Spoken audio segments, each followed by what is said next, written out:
In this lecture, I'm going to talk a little bit conceptually about how charges and currents behave in magnetic fields. Let's say we have a uniform magnetic field of strength B pointing out of the page like this.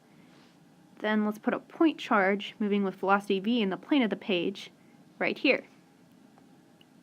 We know that the force by the right-hand rule will have to act in this direction.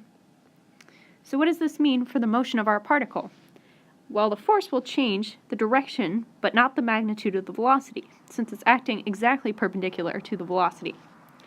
This means that soon our particle's velocity will look more like this. This also means that the force direction has to change. So the force always is perpendicular, so it'll look more like this. We'll see that this continues around in a circular motion. So you'll find that a charged particle that's moving perpendicular to a magnetic field will move in a circle like this. This is interesting. Let's look at the same magnetic field, but instead insert a wire loop into the field instead of a point charge.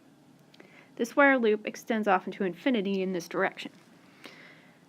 Let's think about the forces acting here. If we have a current moving this way, this is the flow of positive charge. The current here will be flowing down, and here it'll be flowing up.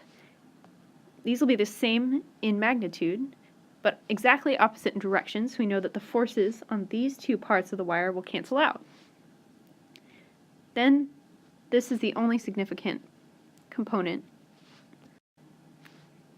Let's use the right-hand rule to calculate the direction of this force. If you've used the right-hand rule correctly, you'll find that the force acts in this direction, so the wire loop will be pulled downward through the field. Let's take a look at one last situation. This time we'll put the entire wire loop inside the magnetic field. We'll give this wire loop some sort of counterclockwise current, I. We know that the force on this part of the wire and this part of the wire is 0 because the current is moving perpendicular to the magnetic field.